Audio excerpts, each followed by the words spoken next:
Want a sword? Get a mentor. Hey, it's Nina Carmichael, and we made these videos probably because you're the most ambitious person in your circle. But you know you're capable of much more, and you get that push by surrounding yourself with the best. So today, let's learn from one of the best, my husband Evan Carmichael, and learn how to stop keeping yourself poor. Enjoy. Okay, let's kick it off with rule number 1, surrounding yourself with optimism. Your environment is keeping you where you are. Your environment has been perfectly designed to keep you exactly where you are right now. The people you listen to, the media that you consume, the habits that you do daily, all of them are designed to keep you exactly where you are. So if you want to raise your game, if you want to raise your life, you need to raise your environment. I've changed a lot over the course of having this YouTube channel. The people who've known me the best and the longest, especially in the past 2 to 3 years, have said, Evan, you've changed a lot. For the better, you've evolved, you're more confident, you have more poise, you're a better speaker, you're pushing the boundaries more, you've changed. What happened? How do I get that for myself, right? People want it. Whenever you are off growing and learning and evolving, other people, they want it. They want a taste of it. They want to do it too, because we are not designed to just photocopy our lives over and over and over again. So how did I get it? I paid more attention to my environment. I paid more attention to my daily routines. I paid more attention to the people that I hang around with. It's important. So looking at my physical environment, right? Look at this office. Look at the people behind me. This all means something to me. Looking at the new design that I've had here below. Putting things like my neck braces. It's down below, you can't really see it. But this inspires me. I walk into this every day. My YouTube videos, the channel, I create for myself. The people that I profile, I'm learning from. I feel like I have Gary Vee in my head. I have Oprah Winfrey in my ear. I've got Elon Musk telling me what to do, pushing me to try to get better. I hear these people talking about you have to be courageous, you have to be bold, you have to believe in yourself more. And when I feel myself being nervous about something, boom, boom, boom, boom, boom, it's a push that I have to do it. And so I've designed my life, I've designed my environment to help push me to get to the next step. And it's scary, and it should be. Where am I going next? I don't know. I'm still a work in progress. But the more that you are around people who push you, who make you better, who make you want to do more, who pull you up to their level, guess what? The more you're going to get there. The alternative is you're stuck where you are. You stick with your friends, you stick with the media you consume, you stick with the habits that you have. And listen, if you love your life, awesome. If you're good, then you're good. Then don't change anything. But if you're not happy with where you're at, if you know you're capable of more, especially for the entrepreneurs, you know you're capable of more. You know you have a gift. You know you're a genius. You know what's in here needs to get out there, can have a huge impact and help a lot of people. If you feel like that's you, then you need to make a drastic change to your environment. You need to change it, because everything you're doing right now is keeping you on the path that you're on. Maybe there's been some growth. If you look at who you were 5 years ago compared to now, you've grown. If you're watching this channel, you've grown, right? You've made some changes, but is it drastic enough? Like, are you proud of where you're at? Look at where you've come from in the past year, 2 years, 5 years. Are you proud of where you're at? And are you comfortable with that same level of growth for the next 5 years? If not, if you think, I want more, I want to help faster, I want to have a bigger impact faster, quicker, then the fastest way to do it is to change your environment. So if that's you, I'm going to give you a 3-step process that I think will help. Step number 1 is cut out negativity. Just cut out the people who don't serve you. Sometimes those are friends that you've had from kindergarten or high school or university. You're in the friendship out of convenience now. There's a lot of people who you might need to let go of. You might need to just let them go. They don't serve you anymore. You've walked your parallel path together, and now they've gone out. Well, they probably just stayed here while you've gone out here. They don't serve you anymore. And it doesn't mean you have to be a mean person or cold or rude. You're just not on the same path anymore. And a lot of people fight that, because you're worried about finding new friends or being around new people. And so you stick with these people who don't serve you anymore. And that's a mistake, because they're keeping you where you're at. Because their negativity, their complaining, their unwillingness to change, their pessimism, their laziness, their not chasing down goals, that becomes toxic.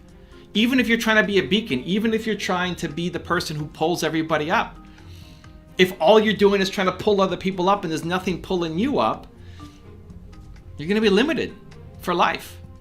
When I went to the Tony Robbins event, the second one where he invited me to come as his guest, at the end of the first day or second day, you're asked to go do a fire walk. And the whole idea is to do something scary. Well, I went home to my Airbnb at the time and I did the scary thing. I skipped the fire walk at Tony's event to go home and do the real fire walk, which was letting go of some people that I had been around for, in some cases, a decade plus, that this doesn't serve me anymore. I'm doing this just out of convenience instead of something that's actually helping me grow. And so I need to shed this skin so that I can be reborn. Like there's this new skin under you that's trying to grow, right? You're trying to become a butterfly, but you're forced to stay a caterpillar. You don't want that. So you gotta let go of the negativity. Sometimes that might be family. And with family, maybe you should cut out some of your family members from your life. Maybe that sounds drastic, but maybe you should. A less drastic version of that is just don't talk about some things. Limit access. If you know that career talk is always going to cause problems with your family, then don't talk about your career. Say, I'm not talking about that. And stand up for yourself. At what point is this your life? This is your life. Your parents, the people around you, they love you. They want you to have success. They're from a different era. They're a different generation. They don't know what's even possible right now. What they did, if you're 21, their life at 21 was totally different. Your parents' life when they were your age was totally different. They don't understand what's available right now. And so even though their message is out of love, likely, like your parents probably love you, they just don't understand what's possible. And you can't blame them. This is your fault now. You need to accept responsibility for where you're at and limit conversations, limit exposure, cut out the negativity from your life. It's really hard for a seed to grow when it's in a toxic waste dump. And that becomes a choice. You know, a seed, where it gets planted, doesn't really get the choice of where it gets planted. But you get to choose. You get to change your environment. So choose powerfully and cut out the negativity from your life. Step number 2 is then seek out optimism, seek out positivity, seek out things that make you grow, that make you want to learn, that make you want to push yourself, right? I have my channel that's really helped me, that every day I wake up and I'm surrounded by positivity and optimism and belief and things that drive me forward. That even if I've had a rough sleep or a bad day or whatever it might be, I see Steve Jobs right next to me, staring me down. I have my parents behind me, looking at me, encouraging me, putting belief back in me. I've got videos to go to that will build me up. I've got my Believe playlist of music that I listen to that will change my state and bring me back to a place of optimism and positivity. What is it for you? Is it people? Do you need to be around people physically? Can you go to meetup groups? Can you go to the library or coffee shop? Can you go join some entrepreneur circles? Can you become a part of a co-working place? Can you be around people that are positive, that are energizing for you? Or can it be your physical environment, right? Or can it be your habits and your routines? Or can it be the media you consume? What are you consuming? What are you watching on TV or on Netflix? Is it entertainment? Are you just shutting off your life to try to forget about your problems and just be entertained? Or are you trying to educate yourself to build a better life? This is one of the fundamental problems in the world right now. People, they have problems. You have problems. Most people choose entertainment as a way to forget about their problems instead of education as a way to make their problems better. Do you want to shut off the world and laugh at somebody else's expense and watch Big Brother and see, man, that person's life sucks? Or do you want to go build a better life for yourself? Most people don't want to do the work to actually build a better life. I hope that you do, because that's how you actually end up being happy. Do you want to numb it with drugs, or do you actually want to build a better life for yourself? And then step number 3 is schedule for success. Schedule for success. So what are your daily habits? What's in your calendar? What is the thing that makes you feel bold, alive, contagious, optimism? What's the thing? For me, it's watching videos. For me, it's going through my 5S schedule. So I start the day with singing, where I have videos that are on YouTube that they're songs that make me want to sing, make me want to dance, make me want to move. It's the fastest way to change your state. I wake up tired and maybe low energy, and then I put on music and it changes my state and makes me happy. Do that for yourself. Don't put on music that matches your current mood. Put on music that matches the mood that you want to feel like. And it's the fastest way to just, in a snap, be able to change yourself. We all have music that makes you bounce and come alive. Start your day with that, right? That's part of mine. So singing, then sun. I like getting sun, going outside, being in nature, just having sun on my face, not just being stuck inside all day. Especially in the morning, makes a big difference. My third S is soar. So I want to do something that makes me feel bold and come alive. And for me, I don't have my phone here, but for me, I share a message. I want to share a message. I want to feel like the work that I do has meaning and importance. So I think about somebody that I helped yesterday, and then I share a message on Instagram and Snapchat and put it up. That helps me soar. What do you need for yourself? Then I sweat. So I'll do a quick workout, and then I do something to scare myself. Right now it's doing cold shower. So I sweat, and then I take a cold shower, and then it's like, oh, and I do difficult things. That's my morning routine, right? I call it the 5.5 S rule because some days I'll start with a snuggle with my wife in bed. So we're seeing if that's going to become like a 6S protocol, but at least it's 5.5 right now. That's what makes me come alive. You might need something totally different. I'm okay with that. That's amazing. Maybe you need to meditate. Maybe you need to pray. Maybe you need to pet your cat. What is the thing that you need to do to make you feel bold and alive? And then schedule that in so that you're not hoping one day that something happens. You're not hoping that you're gonna meet the right person or hoping you're gonna find the right video. Like, demand excellence from yourself. Demand positivity and optimism from yourself every day. Because if you were bold, confident, optimistic, positive every morning, if you created that system for yourself, man, what could you accomplish in a year? Can you imagine? If you did something every morning that made you feel bold and confident, if you felt bold and confident every morning for the next year, imagine the life and business that you're gonna have. It's crazy. It's wild, right? So you have to create that. You have to schedule for success. Success will come from your habits. So look at your calendar. What are your habits? And if you did these habits, would it lead to you becoming a success? Rule number 2, learn to reframe. If you change how you feel about something, you change how you act. The problem is, most of the time, we don't catch our feelings. If you're feeling negative, angry, frustrated, depressed, it doesn't matter what the thing is that you're trying to accomplish, you're not gonna give it your all and you're not gonna get results because of your negative emotional state. If you don't start changing how you feel, you're never going to make progress on the goals that you set for yourself. So one of the things I love doing whenever faced in a negative situation is say, it's the best. It's the best. I'm wearing this hat. Says Fanta because friend of the channel, Mark Drager, pointed out to me when I was saying it's the best that I'm a reframer. I'm reframing. I never heard of the concept before. Reframing means you take this negative situation and then you spin it, you reframe it so that it's positive, so that it motivates you, so that it's exciting, so that it pushes you forward instead of it being a negative thing that is all-encompassing and depressing and brings you down. And he said, well, you're always positive because you're just a reframer. And he has this Enneagram, and I'm a number 6 or something. I don't know. He can give you more details. You want to know what number you are and what it means, go follow Mark.Drager on Instagram and ask him. But I don't think that's something that's just in me. I think everybody can learn how to do it. Everybody can learn how to reframe. You take whatever negative situation that's in front of you and say, this is the best. Right now, this is the best. Where this came from was I was on an airplane from Vancouver to Los Angeles. And that's a 5-hour flight, give or take. And I had to sit next to this really smelly dude, and there was no other option. I had to stay on the plane, I had to make my flight, I had to speak at this event. The only other option was get off the plane. And he was really smelly. I'm sure he didn't want to be smelly, and sure that wasn't his, intention or ambition. It just happened. Probably had 3 stopovers, hadn't showered in however long, and just, he stunk. And in my head, I'm trying to find solutions. There's no solutions, and so I'm upset. I'm complaining. There's 15 seconds of back and forth. Say, this sucks. I can't believe it. And then here's what happens in my head. I say, this is the best. This negative thing that's in front of me right now, this is the best. This is my chance to show myself what I'm made of, right? And so he's sitting right here next to me. I'll look over and just breathe it in. Breathe that in. Breathe in that smell. Breathe it in. To show myself that this is not the limit, that this one dude is not going to ruin my day. And I feel great now about myself because self-confidence comes from doing difficult things.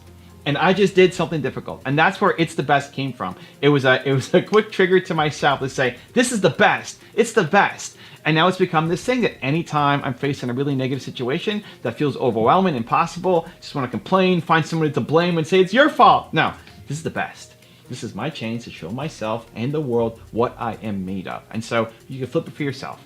What is so overwhelming, so impossible, so crazy that is bringing you down? You look at your calendar, you look at your list of emails, and it's just depressing. Great. This is the best. If you believe, like I believe, that your purpose comes from your pain, if you believe that the thing that you struggled with the most in life becomes your calling for the rest of your life, the time that you struggled and suffered the most as a human, your purpose for the rest of your life is to help other people who currently are who you used to be, then that thing that happened, that massively negative thing, the most painful moment in your life, actually is the best. Because it's going to allow you to serve hundreds, thousands, maybe millions of people through your purpose. So that negative thing's in front of you. Tell yourself, it's the best. So how can you start reframing? I'm going to give you a 3-step process that I think will help.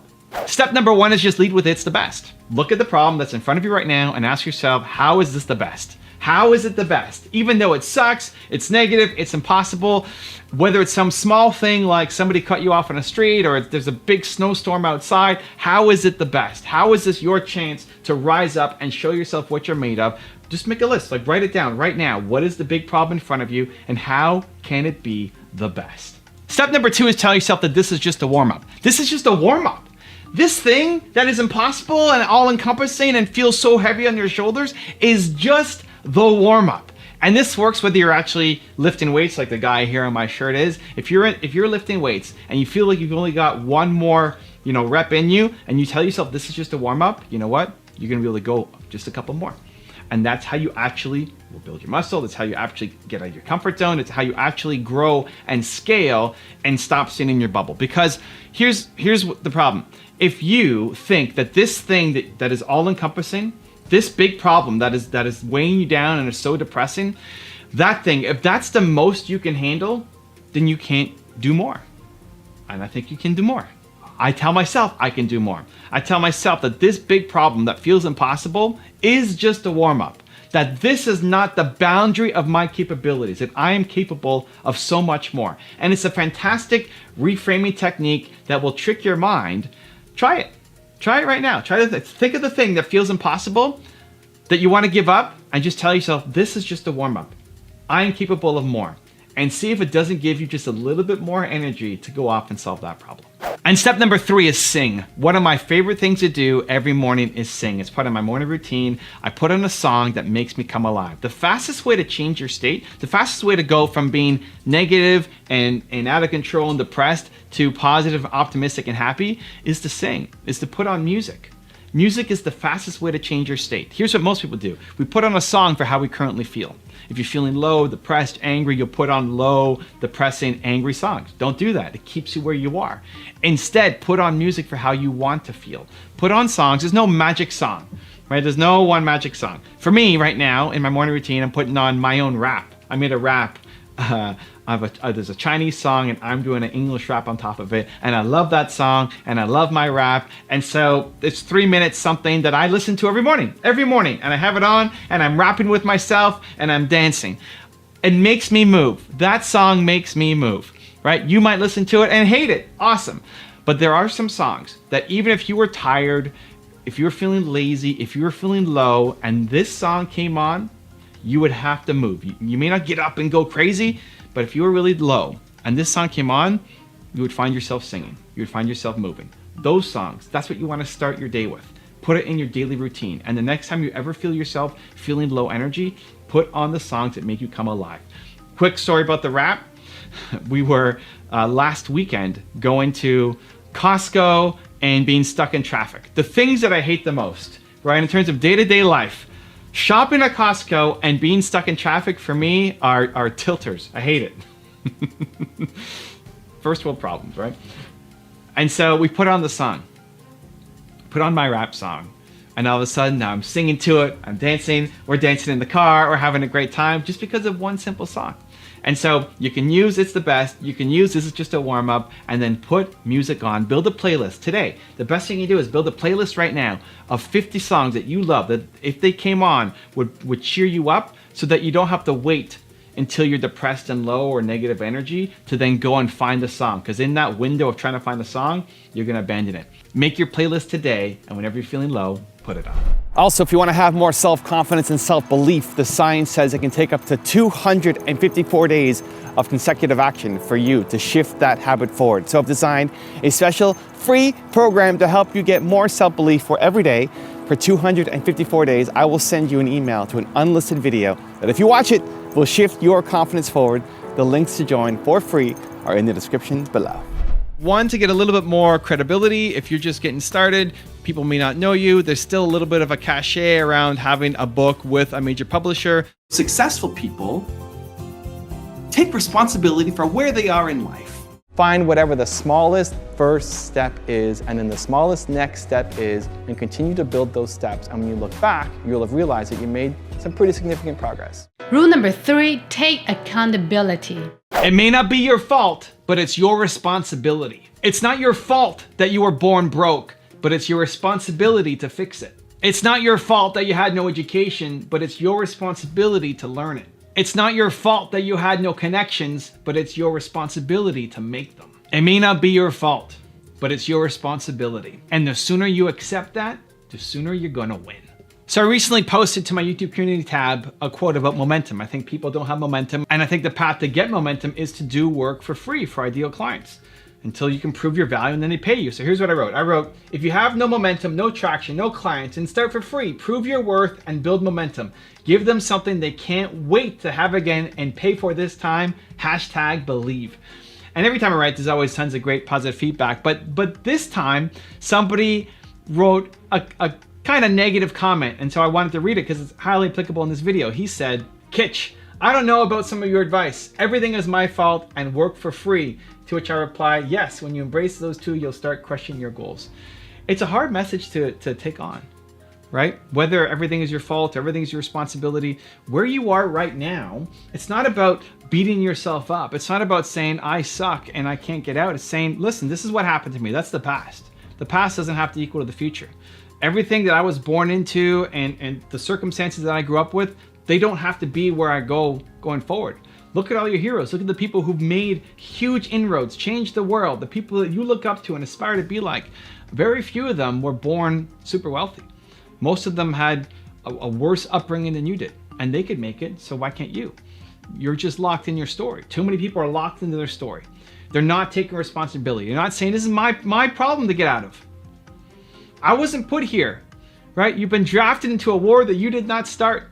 You were put here. And you have to survive.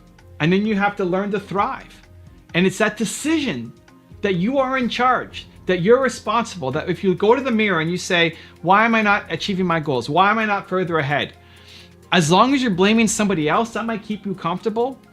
Keeps you comfortable, it means you don't have to do anything, right? You're not winning because your mom, hit you. You're not winning because your dad never supported you, right? You're not winning because the school system sucks. As long as there's somebody else to blame, it's comforting. And everybody else around us are doing the same thing. Nobody's taking accountability. Everybody's saying it's somebody else's fault, right? Of course. It's not your fault that you're losing, because then you have to do something about it. And even if you're not losing, you're not hitting the goals as hard as you should. And it's so much easier to put the blame on somebody else and say, well, it's that person's fault. Where really, it's a person in the mirror. It's you, it's me. I am not further ahead in my business, on my YouTube channel, not because of the YouTube algorithm, not because my team didn't deliver the right video on time. Me, I'm the problem. It's my fault. It's my responsibility, right? I have to go fix it. I created this mess. It's not a mess, it's amazing, but I'm not at 10 million subscribers because of me. It's not that people don't want to watch the content and people don't want to be inspired. It's me. I need to get better. I need to improve. And even if it wasn't my fault, just taking that on gives you hope that you can change it. And as soon as you start putting, not even the blame. I think blame is not, I don't think blame helps. I don't care who to blame.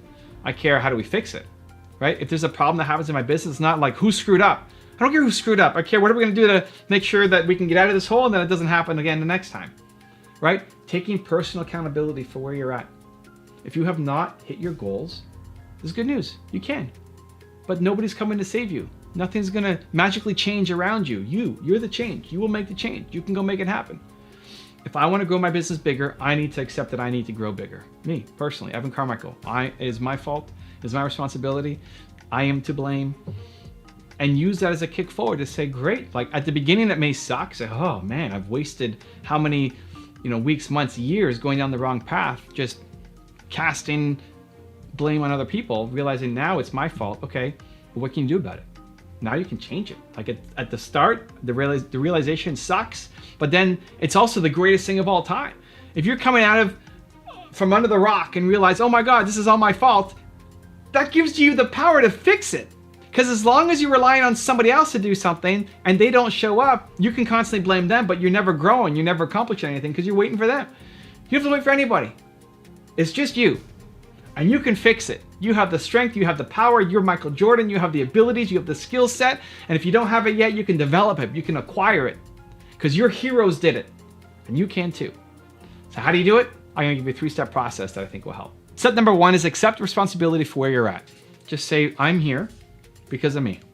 Just accept the responsibility. Don't beat yourself up over it. Don't say you've wasted however many years in the same spot, but this is your responsibility now. That where you're at right now is a result of everything that's happened to you and the choices, decisions that you have made. Even if other people have negatively impacted you in some way, it's still your responsibility now to fix it, that you can change it. Just accepting responsibility without the burden and the pain of feeling like you wasted a whole bunch of time, right? It's a clean slate. We're starting over. However old you are, great. You're starting fresh. And you get to create the next 2 decades of your life. How about we make it a masterpiece? Step number 2 is decide what needs to change. You want to make that masterpiece of a life happen? Awesome. What needs to change? Who do you need to become? What are the habits that you need to do? The people that you look up to, respect, admire, who've done what you want to do, who came from worse than where you came from, they've gone off and achieved. What did they do? What actions did they take? What skill sets did they learn? What mindset shifts did they need to make inside them? Who did they start hanging out with, right? All of those. What are the habits? What media did they consume? What books did they read? All of it. Understanding what you need to change allows you to create a roadmap. So you want to build that beautiful life, that amazing life? Amazing. What needs to change? Now, decide what needs to change. You may not even hate your life. That's even worse. If you don't hate your life, it's harder to make growth. If you absolutely hate your life, you say like, this sucks, I'm moving on, you've hit rock bottom, then it's actually very easy to grow. It's when things are just good. You don't hate your life, but it's good, right? Your life is good, you have internet, you have family, it's good. But you're capable of more. That's where you need to push. That's where you need to decide, like, what does an amazing life look like? What does a masterpiece of a life look like for you? And write it out and look at it and get emotional. Like, I want that. That must happen. And if you're feeling that, then what has to change in you to go off and make that happen? Decide today. And step number 3 is map your actions to your ambitions. You say you want this. You say you want that masterpiece of a life. You say you want to be here. Great. What are you going to do every week? What are you going to do every day? Your calendar dictates who you are. Success is habits, not some final destination. So how can you map your actions of what you're doing in your calendar to your ambitions to become the person that you want to become and achieve what you want to achieve? So if you've decided, you've taken responsibility for where you're at in life, and it's your responsibility to fix it and change it. You've mapped out what a great life looks like for you. Great. Now break that down. Instead of thinking 10, 20 years out, what are you going to do today? What are you going to do this week? Pull out your calendar from Sunday to Sunday and map out where you're going to be spending your time. And then step above it and look at it and say, if I did these things for the week, if I did those things, will I move closer to building that life that I want? And if it's a yes, amazing, do it. And if it's no, then go fix it. Then all you have to do is get up every day and do the work. Rule number 4, trust your ideas. The reason most people don't win isn't because you don't have great ideas. You're a genius. The only thing missing is momentum. You're dreaming huge. That's amazing. I love it. But there is zero momentum. It's never going to be the right time, and nobody is coming to save you. The time is now to make your dreams happen. So here's a really fun example. Yesterday, I needed to take a break from my work to go to the bathroom. So I go to the bathroom, open up my Feedly, and start looking at some of the news stories that were happening. And there was this amazing video that I saw about a busker in Toronto who a company organized what they called a cash mob instead of a flash mob, where they would all show up at this guy doing his, guitar, singing, playing, and just throw money at him. Not at him, but in the guitar case, right? And they probably made like $1,000. They were throwing 20s and 50s, not just pennies and dollar bills and stuff, but giving him tons of money. And he's starting to get overwhelmed. He's playing the guitar, he's getting overwhelmed. And I'm getting motivated and excited and just heartfelt. What a great moment. And I decide in that moment, we need to make this video more public. We need to spread it. This has to go up on the channel. I need to spread awareness. I want to promote this company who put this together. I love it. What a great idea. And so right away, like, here's the thing. You get a great idea. Trust your great ideas. Go do something about it. I could have easily filed that away. Next week I'll work on it. And then guess what's going to happen next week? I'm not going to work on it because I'm going to move on to something else, right? I'm in the middle of my day. I've got priorities and a plan for that day. And then this thing pops up. I trust that idea, trust that it's great, and that I got to do something about it. Because if I'm inspired, if you're inspired, you're going to create gold. You're going to create magic. If you're not inspired, then just keep doing the work that you're doing. Hopefully it's not depressing and negative. It's just you're creating. It's amazing. You're in your flow. But when something new comes up that you're super excited about, I think you need to follow that through. And so I parked a little chunk of my day yesterday to then make that video. And I made the ending, and I made the thumbnail, and I made the description, and I made the title, and I created it all in one shot, and I sent it off to my editor, Christina. We love you, Christina. To say, hey, we got to put this up on the channel. Find a time. This is not scheduled in my usual content calendar, but let's find a time and put it up, right? And that maybe took, I don't know, half an hour. It took half an hour out of my day that I was supposed to do other stuff to make that happen. Because momentum matters. Momentum matters. It's the most important thing. You're a genius. The ideas that you have are gold. They're genius. You're just not doing enough with it. I'm working on my tour right now. And the most upset I've been in a while. I'm working on my tour, and we're supposed to follow up on reach out to media and influencers and people in different cities that I'm going to. So, Cleveland, Cincinnati, my first 2 stops. I don't know a lot of people in Cleveland and Cincinnati. And so trying to figure out while I'm there, what's the best use of my time? Whose show can I be on? What media can I be on, right? Whether it's a YouTube show or a podcast or big media. And so we made a list of all the cities we're going to, and I assigned it to someone on my team to say, okay, we need to research who's in each city. And I just looked at it this week, and it hasn't been done yet. Nothing, no momentum, no progress, not intentional. Probably, she's busy with doing other stuff. But I looked at the list today, it's like, it's been a week. It's 1 week today. I signed this 1 week today, and there's nothing that happened on that list. Like, apart from stealing or doing something unethical, no momentum is the worst. It is like, I can handle you spending 20 hours going down the wrong direction and making a whole bunch of mistakes, because I expect to make mistakes as we go fast, but zero momentum drives me nuts. Like, this is not acceptable. Like, as soon as we decide something, when do we start? What do you mean, when do we start? We start right now. ASAP. You got to sign something? When? Now. When else are we doing it? Right? Like, momentum has to happen. And this is the problem, because there's so many good reasons why you can't do it now, why you shouldn't do it now, blah, blah, blah, blah, blah, blah, blah. Great, go, do it now. All those reasons are logical, they're smart, they make sense, but they get in the way of you actually accomplishing your goals, because the ideas that you have are gold. So how do you actually start building some momentum? I'm gonna give you a 3-step process that I think will help. Step number 1 is think big, act small. Think big, act small. Big idea, big vision, big dream. You want to change the world. You're an entrepreneur. That's why you're watching this channel. I love you. That's the best. That's amazing. And act small. What's the smallest possible way to just get started? You want to build a YouTube channel? Great. Use your phone, pick it up, press record, upload. You want to start a podcast? Awesome. I had a guy come to my workshop last week in Toronto. Said, I want to start a podcast. So I listened to you, and I just made my first episode off my phone. And it was me talking for 3 minutes as to what I'm gonna do with my podcast. Like, hey guys, I'm starting a new podcast. I don't really know what I'm gonna do yet, but I'm experimenting. My podcast is basically about how to overcome your fear of failing. And so I'm afraid, even in this, I'm afraid right now, but this is the starting point. And as I do more, I'll get better and keep releasing episodes, and I hope you'll follow me on the journey. Great, like something like that. Great, post. There's your first episode, done. Next, right? Will that blow up? Probably not. That's okay. Don't worry about blowing up. Stop trying to be perfect. Your perfect plan isn't going anywhere. Your perfect plan is the death of momentum. That's the problem. You're trying to be perfect. The beginning is not perfect. The beginning is messy. It's supposed to be messy because you don't know what you're doing yet. That's amazing. That's awesome. Go. Create. Creation is messy. It's supposed to be. Right? If it's perfect, then you already know what you're doing. If you're living perfect, then you're only inside your comfort zone because you've done it so many times. That's boring. You don't want perfect. Create. So you think big, amazing, and then what's the smallest possible thing that you can do right now, today? Make a video, record your podcast, send an email, call somebody, book a meeting, something, momentum. Teach yourself that as soon as you get an idea, a big idea, you find a way to just get started and act small. Step number 2 is everyday momentum. Everyday momentum. You will never accomplish your big thing if you're only doing it once a month. You just won't. I say you have Michael Jordan level talent at something. Jordan was not in the gym once a month practicing. It was every day. Every day on my channel, videos go up. How did I, blow up my YouTube channel?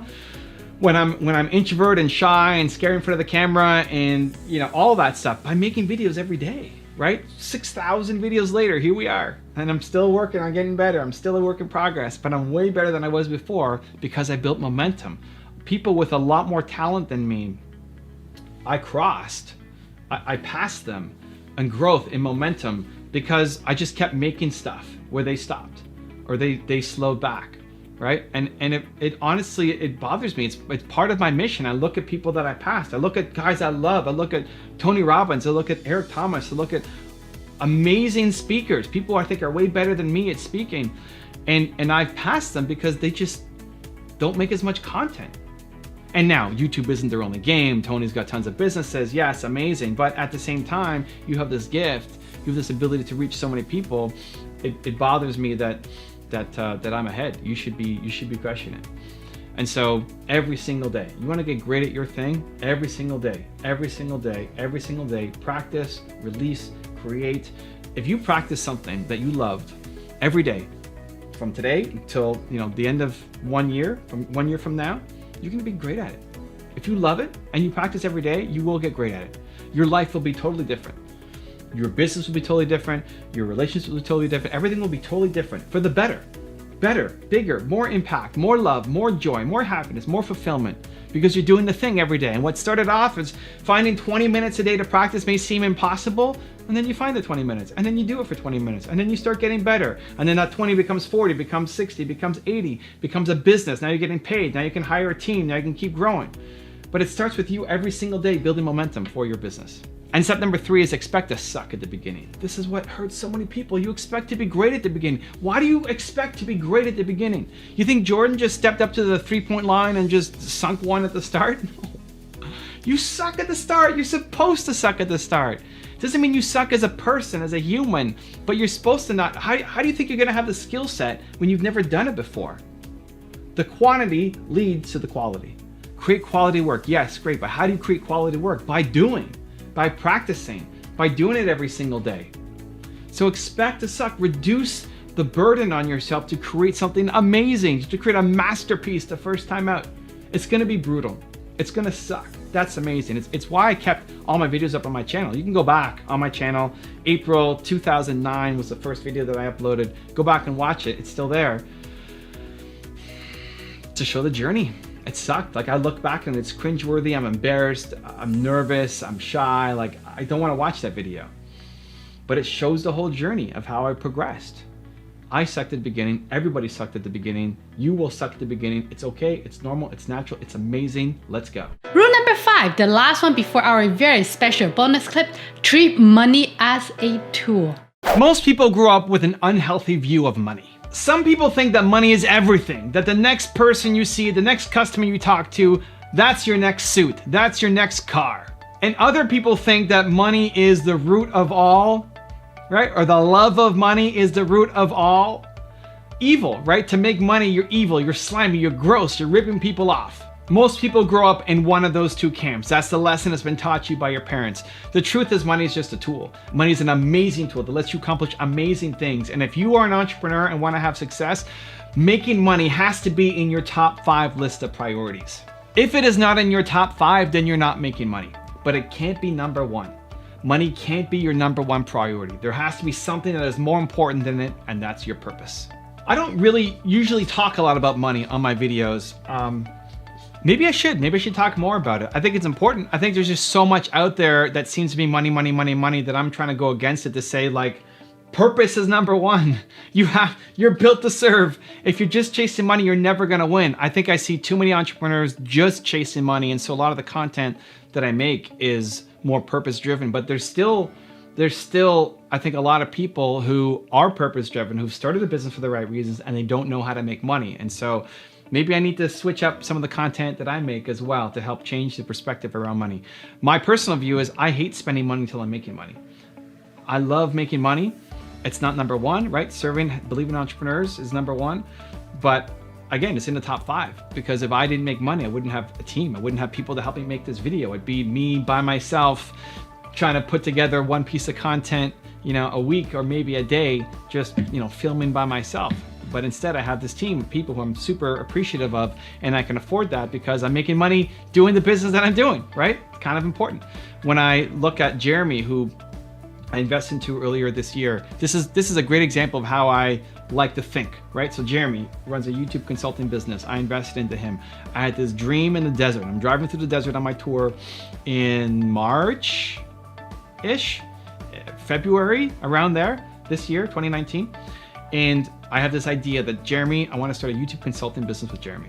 At the time, Jeremy was working at a grocery store, stocking shelves and checking people out. He asked me a bunch of times whether he could help me in any way, if he could walk my dog or buy groceries or like anything, just to help. And I'm like, I don't need somebody to wash my car or walk my dogs. And so, I said no, but I love his hustle and energy and drive and just personality. And I thought he'd make a great entrepreneur, and he's capable of so much more than just working at a grocery store. And so I had this dream in the desert for some reason. Well, not a dream, I was driving, so I was fully awake. I told Nina, we need to get Jeremy on the line right now. I had this idea, so she messaged him on Facebook, and I said, I need to talk to him right now. And at first he wasn't available. I said, like, you got to get him on the Facebook Live right now. Like, I need to talk to him on the video right now. Because if I waited till tomorrow, I would have pushed it off, right? I got an inspired idea, let's go. And I said, here's this idea I've got. I want to teach you YouTube. I want to have you learn everything that I know about it, and I want to start a YouTube consulting business with you. And here's what you need to do. Are you in? And he said, yeah, I'm in. I want to do it. He didn't really know a ton about YouTube at that point in time, besides coming to my Thought Leadership Academy, I guess the couple months before. And I said, okay, before I come back, I'm going to be home in 2 months. Here's what you need to learn. You need to watch all of these videos where I talked about YouTube. You need to watch these other channels that talk about YouTube. You need to analyze data. You need to come up with suggestions and feedback. And you need to know when I come home, I was 90 days on the road. When I come home, you have to learn and know and understand it. You got to be an expert. And he's great at learning. So I thought he would crush it. Where I thought he might struggle is on the interaction and talking to clients, because he hadn't done that work before. So when I got home, the first step was you're gonna hop on a free call. You're gonna give some free advice to people who've come to the Thought Leadership Academy and do YouTube audits on them. Tell them you're gonna record the call, and then I'm gonna listen in with you afterwards. And he did a great job. I knew he'd be prepared and have the research and know what he's doing, because he studies and he works like nobody else, but I didn't know he'd do so well and actually be able to handle the objections and handle the push and the movement to help them. And he's only gotten better with time too. But this is since we started the business together in April, and he's already building a 6-figure business. From a guy who went from stocking shelves to now we're talking about how do we scale it up beyond him. He can only max out a certain number of clients and still serve them properly. Do we bring on somebody else underneath him and just keep increasing the prices? What kind of business did he want to build? 6-figure business, inside of 5 months. It's crazy, right? I mean, maybe not so crazy, but from an idea to action, but didn't spend any money to start it. There were no ads that were taken out. It was just research, hard work, hustle, outreach, telling people he can help them. And it was him reaching out to people who he thought could really benefit, that he had knowledge that could help them, and saying, I'd love to set up a free call with you. And he set up these half-an-hour calls where he was walking through and giving them advice. And he had 3 big ideas for each client. And most people wouldn't then hire him. Like most people who come on a call, they're not going to hire you right away. But you hit a certain percentage, right? And you get better in targeting who you're going to go after and reach. And so now he's built a 6-figure business and plus. Now we're looking at really scaling up for next year. And so having this conversation, I guess, around money and how to build a business quickly without having to spend money, I think is important. And so maybe I'll try to include more of that content. I'd love to know your thoughts. That can be the question of the day. Let me know your thoughts. Do you want more content about making money on the channel? You can let me know in the comments below. But I'm gonna give you a 3-step process that I think will help you. Step number 1 is don't start spending money until you're making it. Don't spend money until you're making it. It's so easy to spend money. This is the thing when I was in venture capital raising money for companies. Everybody just showed how they're gonna spend money, but not how they're gonna make it, right? It's so easy to think about. If I only had $10,000, $50,000, $100,000, whatever, you can go buy all this stuff. Stop thinking about the money you don't have, right? Instead, you think about what you can do with what you do have. What can you use? You're a genius, you're resourceful. You've got ideas. How do you use that creativity? Instead of thinking the biggest problem is money, the problem is not money. The problem is you're not resourceful enough. Go off and solve that problem, right? Jeremy had a budget of 0 and still has a budget of 0 to build his business. And even if you're doing a product, right? You say, well, he's doing a service. Great. Maybe you actually start as a service. Maybe your product idea, you should start as a service to get close to your customers and build a reliable, repeatable income stream. But if you're going to do a product, you pre-sell, right? You pre-sell. You make a mock-up. And if you can't actually make like a mug to show, then you make a design of it, right? You do a mock-up. There's always a smaller way to get started, and you pre-sell. You're not putting enough hustle, energy, heart, dedication into it, and you're blaming lack of money. Too many people, maybe not you, but too many people. That's the problem. Don't spend money until you're making money. It's a great rule to start by. Number 2 is study wealthy people who share the same values as you. This is where it becomes particularly difficult, because you might look at some people who have money, who've made it, and you say, well, that person is such a whatever, right? That person is evil, or that person is whatever. Like, you come up with a story in your mind. And so even if you're looking at YouTube, whether you're looking at my content or Gary or Grant or Tom or Patrick or any of them, Mel, any of the people creating content, think about first, who do you resonate with on values, right? Maybe you love Gary and hate Grant, or maybe you love Grant and you hate Gary, or maybe you love Dan and hate Evan, right? Great, awesome. Go learn from that person. Go learn from that person, because the way that they think about money could be the thing that you need the most. And so surround yourself with them, watch their videos, read their books, go to their events, to see that somebody who has the same values as you can make money, so that it's possible. So that you don't feel like I'm a nice guy or a nice girl and I can never make money because I don't want to rip people off. There's lots of people who are making lots of money and not ripping people off.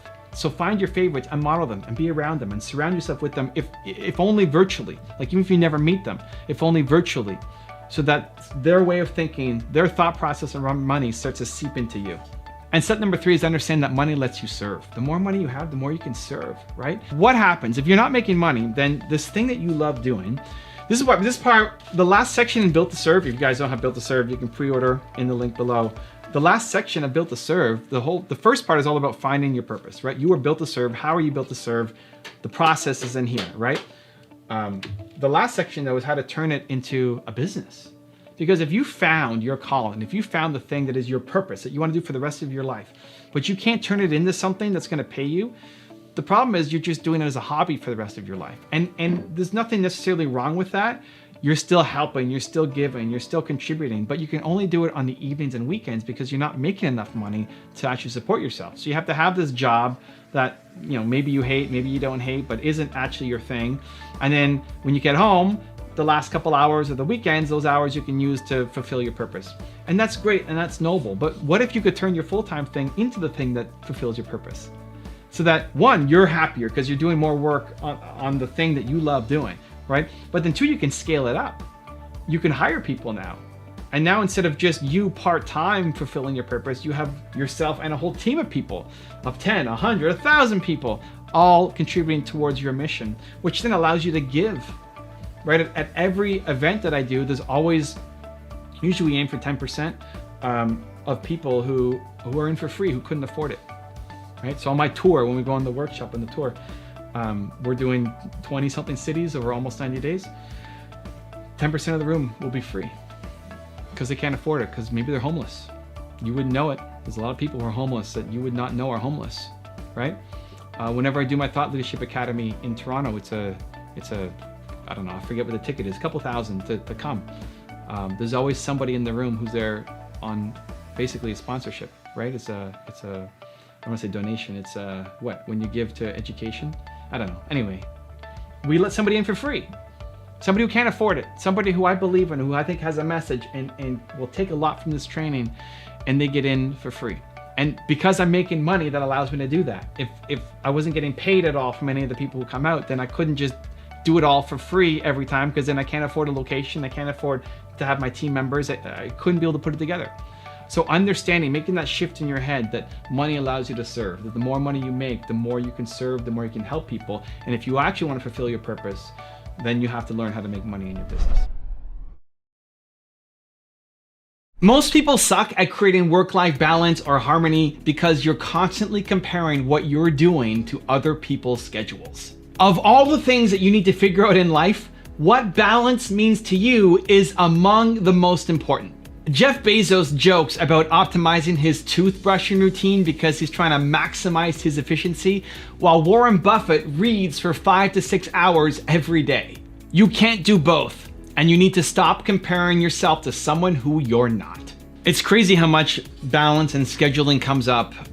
I think most people are lost. I think again, the biggest problem is you're just comparing yourself to other people, and then you don't know where to stand. You don't know what rock to stand on, and so you feel like you're pulled in 1,000 different directions. When I went on my tour this year, and I'm sure it's gonna come up on the next one again, people kept asking, what does balance mean to you? How do I find balance in my life? And I used to joke, one of the funniest jokes that I told, and I'm not that funny, so this is one of the funny moments, was when I was talking about The Rock. And The Rock has his routine where he's working out for 4 hours a day. He has to work out for 4 hours a day. And so when he's doing his movies, he wakes up 5 hours before he has to be on set, and he'll work out for his 4 hours, and he'll do 2 times cardio and 2 times weights, and then go to his trailer, shower, and then head out to the movies. And he's only sleeping 4 to 5 hours a night when he's on set. I think that's crazy, but I don't look like The Rock. And that's when people would laugh, because I don't look like The Rock. But it's true. People will try to take on The Rock's schedule, but you have other priorities. What The Rock values isn't the same thing as you value. There may be some overlap and some similarities, and there's nothing wrong with trying on the hat. There's nothing wrong with attempting to do it. There's nothing wrong with seeing how it fits, right? To get pieces, to say, hey, I'm gonna try meditating, I'm gonna try working out, I'm gonna try making a video, I'm gonna try morning pages, awesome, great, yes. But then to judge yourself to say, well, I'm not able to stay consistent on that, it's not what you should be doing. Because you want to work out 4 hours a day, and you want to read 5 hours a day like Warren Buffett, and you want to optimize your toothbrush routine like Jeff Bezos, and you want to do all these different things, but it's too many hours in a day. What you have to figure out is, how does balance look like for you? And then not be ashamed to go off and live it when everybody else thinks you're nuts. So how do you do it? I'm gonna give you a 3-step process that I think will help. Step number 1 is start to figure out, what does balance, harmony look like for you? Whatever you wanna call it. Sit down, take some time, book off half the day. This is worth it. This is worth it. If it's a Saturday afternoon or Sunday morning, whenever you are the most free and creative, find a space that you love, whether it's walking out in nature or your desk at home, or a coffee shop, library, something where you can just be by yourself, not have distractions, and really just ask yourself, what does a balanced life look like for you? What does harmony look like for you? Because you don't want to spend all day at work. You don't. And you don't want to spend all day with your family either. You don't. You don't want to spend all day doing anything. But what's that ratio look like? You don't want to spend all day sleeping. What's that ratio between how much time sleeping, how much time with your family, how much time on your hobbies, how much time with your friends, how much time at work? What does that ratio look like for you? And you may get a weird duck answer. Like, it may not fit into the society's norms. That's okay, right? It starts with you understanding, this is what I need for my life. Having clarity and having certainty around it, so that when other people judge you for your crazy schedule, say, this is what I need. This is what I need. Remember, the people who are judging you are all insecure about their own life and their own schedule too. So don't worry about it. Go live your life. Spend the half day. Maybe do it right now. If you have some ideas already, what does balance or harmony look like for you? Number 2 is map your actions to your ambitions. Okay, great. Now that you've set out what a perfectly balanced life looks like for you, you got to do it. You show me in your calendar where you're actually doing it. I live my life by different days. So Monday's my mentoring day, Tuesday's my YouTube day, Wednesday's my project day, Thursday's my public facing day, Friday's my CEO day, Saturday is fun day with the family, and Sunday is family admin day, Costco and shopping and groceries and laundry and all that stuff, right? And that's how most of the time I live my life. When I'm on tour, when I'm doing trips or something, speaking, then it gets a little bit more chaotic, but then it returns back to normal, because that's what balance, harmony looks like for me. That may be crazy for you. That may be crazy for you. If you look at my Thursdays, it's back to back to back meetings. I might have 10 or 15 meetings back to back to back to back to back with like 2, 3, 4 minute breaks in between. That's it, all day long, from 9 in the morning until sometimes 11 at night. I love it. It's great. And then on Wednesday, look at my calendar, it's open, nothing. White space to work on whatever I want to work on. Because if I'm doing my book, or I'm working on my course, or I'm doing some creative work, I like having the entire day wide open for me to do it. So I don't book meetings on a Wednesday. I don't talk to my team on a Wednesday. I don't make videos on a Wednesday. I do my project work on a Wednesday, right? That's what I love doing. And so that works for me. That may be the worst thing of all time for you. Awesome. But my actions map to my ambitions. If I set out, what does balance look like for me? This is it. I'm living it. Just like Saturday is fun day. Don't message me on a Saturday. You're not going to get a response. I'm spending the day with my wife. I'm planning surprises for her. I'm taking to a new restaurant. We're planning some kind of activities to do together. That's what we do on Saturdays, right? That's my version of balance. But at the same time, during the week, my wife and I, we work together, so I see her a lot, but we don't start hanging out at night until 8 o'clock, right? That may seem crazy for you. But then we have all of Saturday completely shut down to work on things together, fun things. And then Sunday, the whole day to do what is actually family work, right? That works for us. It works for me, it works for her, it works for us. It may be the worst thing of all time for you. Maybe you do want to spend 3 hours a day cuddling with your husband or wife. Awesome, put it in. I'm not judging you. Put it in, go, do it. If that's what leads you to be happy, balance, and you bring the best of you everywhere you go, then you do it. You created your version of balance. Now you need to map your actions to your ambitions and put it in your calendar and stick to it. And then step number 3 is follow the Quincy Jones rule. Quincy Jones, a legendary music producer, once said, "Not 1 ounce of my self-worth comes from your opinion of me." And I really love that, because I think so often we play small based off of other people's opinions and expectations of you. All these other people with low standards who hate their lives are judging you, and you live your life by their low standards. Somebody who hates their life, right? They're just on the edge of depression, or maybe they're already there and they're judging you, and these are the people whose opinions you care so much about. Not 1 ounce of my self-worth comes from your opinion of me. That doesn't have to be something you say out loud to them. That might cause some problems. But in your own head, right? Their opinion doesn't mean anything to you. If somebody looks at your calendar and you're cuddling your husband and wife for 3 hours a day, and that's what you need, awesome. Embrace it. This is who I am. I'm crushing it. What are you doing? Are you happy with your life? Right? Follow the Quincy Jones rule.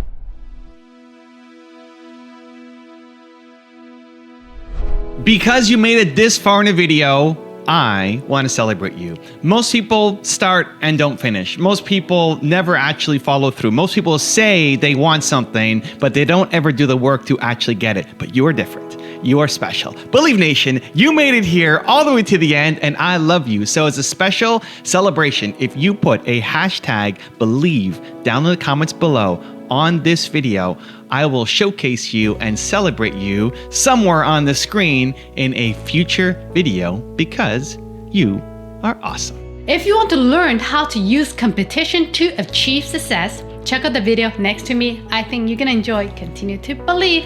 I will see you there. Competition is fantastic. I think it's amazing. I think most people just use it in a negative way. Most people look at competition as either I need to crush that person